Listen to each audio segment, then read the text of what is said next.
Okay, Ian, you spent quite a bit of time in Australia recently, so why don't you talk about that?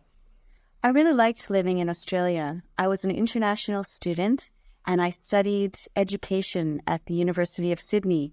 And living in Sydney was fantastic because I could go to the beach anytime I wanted. And there was a great nightlife in Sydney. There were lots of great clubs and people were very, very friendly and easygoing. And I met a lot of international people living in Sydney. How long were you there? I was there for almost a year. Oh, okay. And I traveled a little bit in Australia. Okay. I went up the East Coast, up to Fraser Island, which is a World Heritage Site. And I saw dingoes running along the beach and sharks in the water. We climbed cliffs and went through a rainforest and went camping. And then we went up to the Whitsundays, which is a bit further north. And the further north you go in Australia, the hotter it gets.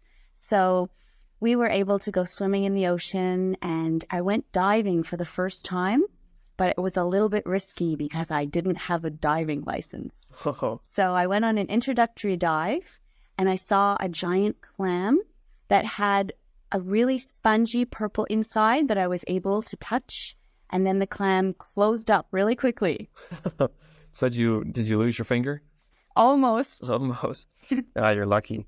It's funny, you go in the water and you think, you worry about sharks, not clams. Exactly. Will you be going back to Australia soon? I'd like to go and live there for at least another year.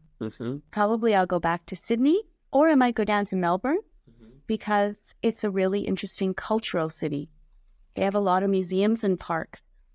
Okay, you got to choose real quick. Only one city, Montreal or Sydney. Which do you choose? Sydney, without a doubt. Okay. All right. Thanks a lot. You're welcome.